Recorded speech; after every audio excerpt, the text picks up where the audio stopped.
प्यारी साथ संगत जी बड़े प्यार से कहना धन्य रविदास जी।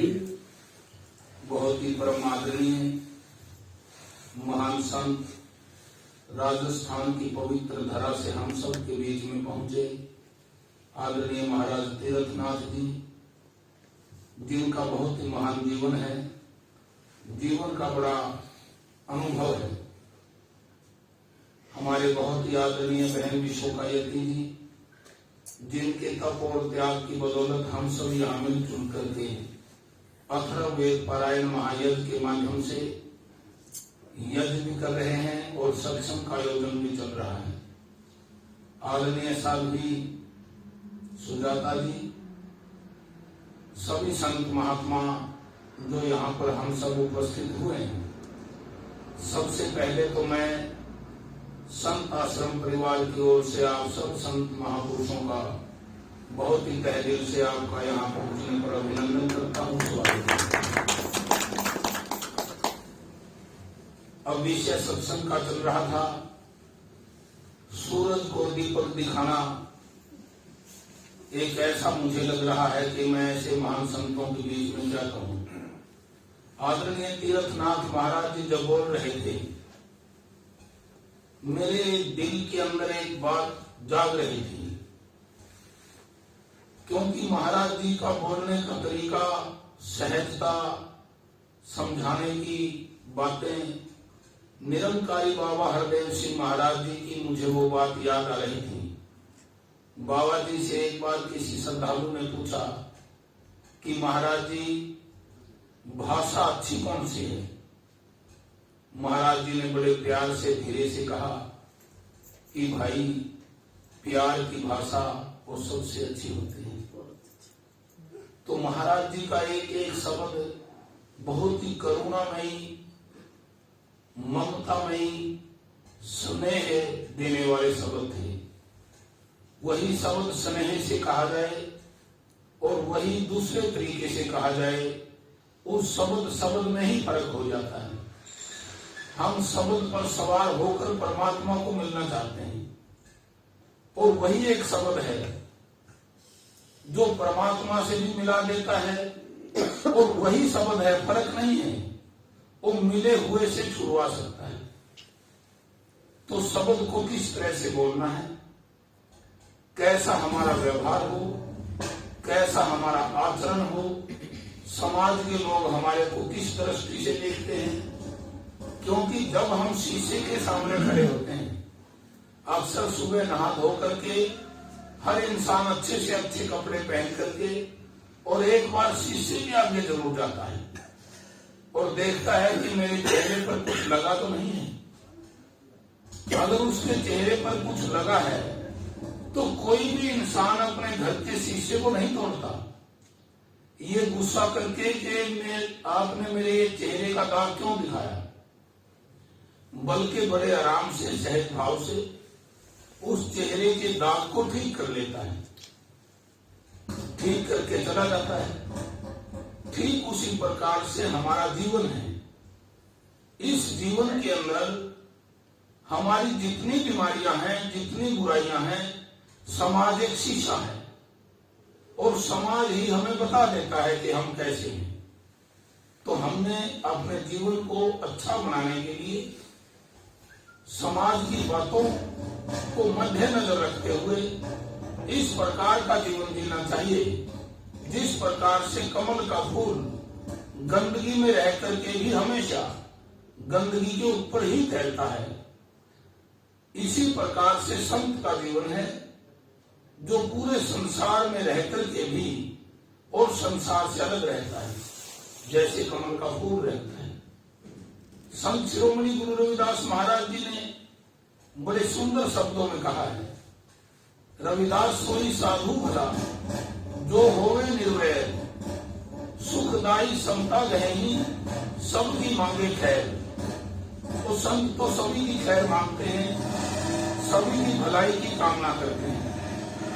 महाराज जी ने बहुत ही सुंदर शब्दों में हमें संगति के बारे में बताया कि एक भंवरा है, उसकी संगति करके और घूंट भी तैर जाता है।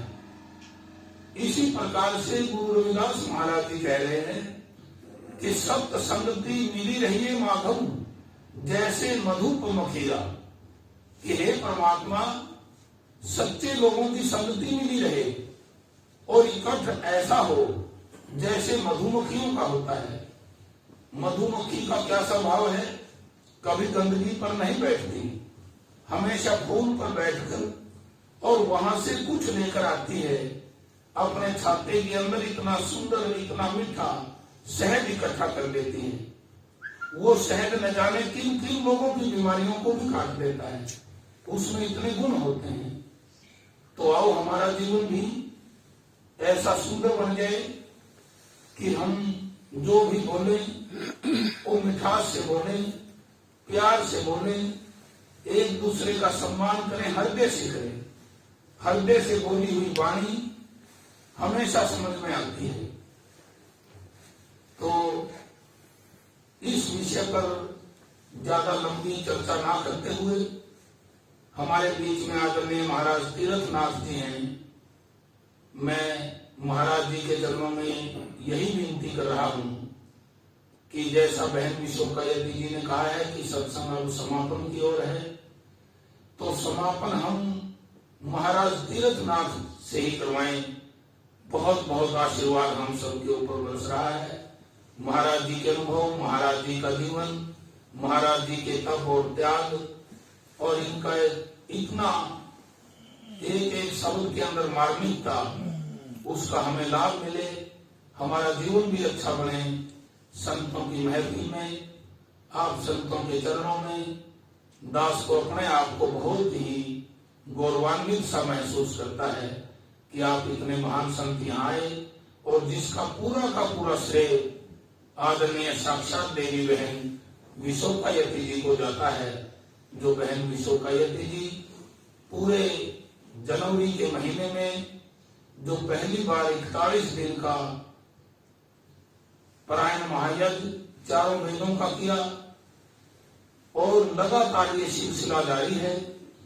पिछली साल आदरणीय बहन विश्वकायती जी के मन में एक भाव उत्पन्न हुआ, क्योंकि संत हमेशा दयालु होते हैं, और बहन जी कहने लगे कि भाई हमारे देश के नागरिक, हमारे देश के किसान, हमारे देश की राजधानी के चारों ओर सड़कों पर बैठे हैं, तो हम ये यज्ञ किसानों को समर्पित करेंगे।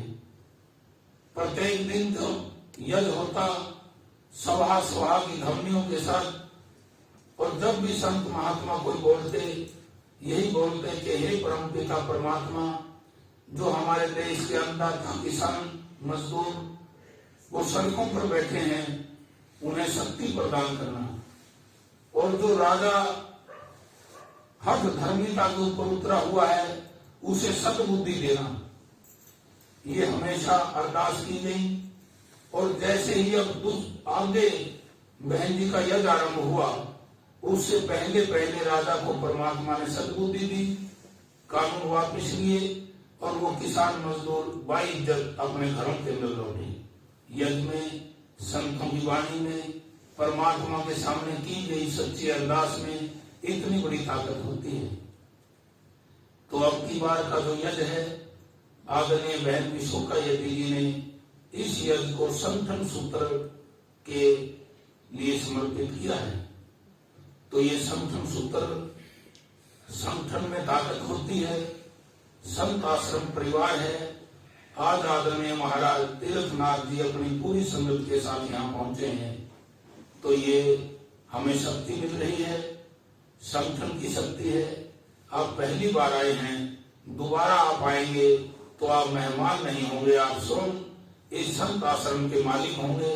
आज आप पहली बार आए तो इसलिए आपका अतिथि है।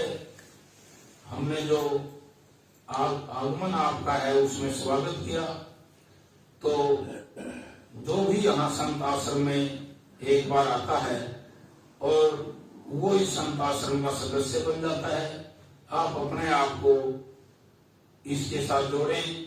और मैं बड़ा खुश हूँ कि ये परिवार हमारा बढ़ता ही जा रहा है, इसी तरह से बढ़ता रहे। परमात्मा कृपया करे।